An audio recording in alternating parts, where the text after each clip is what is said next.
And as we just heard, 5 people have been seated as jurors on the Van Dyke trial with another 7 spots to fill. And with that, so many questions still remain. Who will the prosecution and defense teams deem desirable in a pool of about 200 potential jurors? Could seeing protesters on the way into the courthouse affect someone's opinion? And what if a juror has seen the now infamous police dashcam video? What if they haven't? Joining us to discuss jury selection strategy is Alan Turkheimer. He's the founder of Trial Methods, a Chicago-based jury consulting firm. In the past, he's consulted for cases involving the city of Chicago and police-involved shootings. Welcome to Chicago Tonight. Thank you. Good to be here. So you were in the courtroom this morning, or the courthouse, excuse me. What was your reaction to what you saw there? Well, everybody has to indicate what they know, what they've seen, and what's going to happen is, and what happened today was, people understand that you can still have seen that video, you can know about the case, but that won't necessarily get you automatically excluded. So the video of the shooting, the 16 shots, is obviously very potent stuff from anybody's perspective, but not everybody has seen it. But even if somebody has seen that, that doesn't automatically exclude them from getting on this jury. So the judge and the attorneys are going to get at what they feel are attitudes and potential bias, and if they can get past that, then it's up to the attorneys to decide whether or not they want to keep a juror or use a peremptory to get rid of that juror. What would the right jury be in this case? So a lot of times it ends up more in the middle because you have the prosecution. Now, a lot of this is flipped backwards from most cases involving police, but with the police as a defendant, the prosecution wants jurors who maybe harbor a little misgivings toward the police. Maybe they've had some incidents with the police. They think that the police don't do what they're supposed to. They think that they maybe use excessive force when they shouldn't.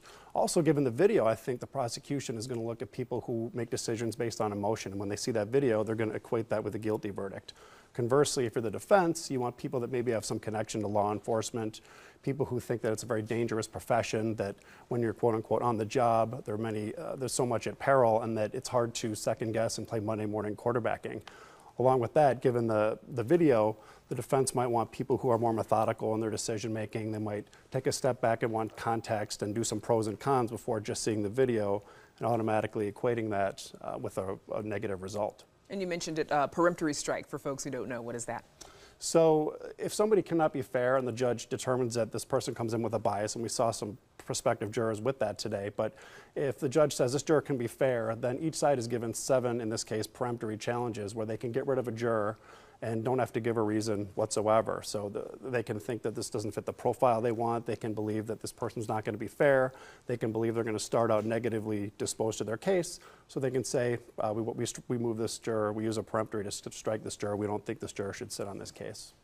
The juror questioning, it's been happening in isolation rather than in open court, as you said. What is the benefit to doing it that way?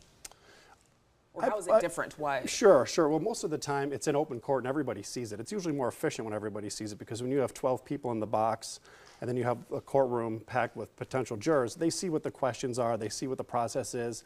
There's momentum that gathers. But when you do it one at a time, you have to start completely fresh with every juror. I think one advantage is that the jurors are a little more comfortable if they do have bias or if they have something that they wouldn't necessarily disclose in open court in front of everybody. They might be a little more comfortable if it's just that juror, the judge, the prosecuting attorneys, and the defense team. So I do think there is an advantage of that, but it does take a lot longer. And so I am somewhat surprised I got through 5 jurors today because it does take a long time. It's a cumbersome process. We did just hear Matt Masterson mention that so far no African Americans have been seated on this jury. And of course it is illegal to strike someone, to use a peremptory strike on the basis of race. Are there proxies that could be used for race, and who's in charge of catching that? Sure. So if the defense team, and it would probably be the defense team that would try to strike an African American juror, if the prosecution says you're using race to get rid of this juror, then it's up to the defense to say why they're getting rid of this juror that is a race-neutral reason. And courts are pretty lenient with any reason. They can say something to the effect of, well, I don't like how this juror looked at my client. I don't like how they're similarly situated to the family of Laquan McDonald. Anything really can be accepted. It's just they cannot systematically strike African American jurors from the jury. How concerning is it for potential jurors to see protesters outside? I don't think it's that big of a deal. I think that they might walk across protesters. So many things are protested in our society today that they might pay attention, they might see. If anything, it just reaffirms that this is a high-profile case and that the stakes are high. and emotions are running really high, but I don't think it's going to have any effect on how they look at the evidence in this case or how they make decisions when they get back in the jury room and deliberate. How do you factor in the impact of the evidence? It's been made very public, the police dash cam video. How do you factor that into jury selection? I want to get a sense of how a juror is going to react to that. So if, no matter what side you're working for or what side you're on, you want to think, okay, will this juror get past that, or will they look at that video and automatically equate that with a guilty murder verdict? So you really have to delve a little deeply into it. You have to decide. You have to ask questions and ask the potential jurors about some of the attitudes they have about the police, about this case, and then in your mind you have to listen to the words the jurors use, you have to look at some of their body language, you have to watch how they react and listen to responses to your questioning, and then in your mind you have to think, how's that going to play out in deliberations? What are they going to say in deliberations?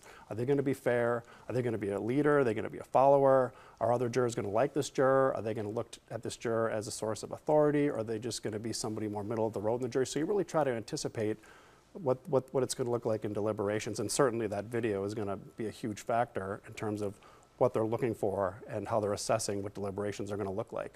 If the defendant does not waive his right to a jury trial and this jury is impaneled, what is the possibility or the likelihood of the jury being sequestered? I think there's, it doesn't seem like the judge is going to go that route given some of the things that have led up to this.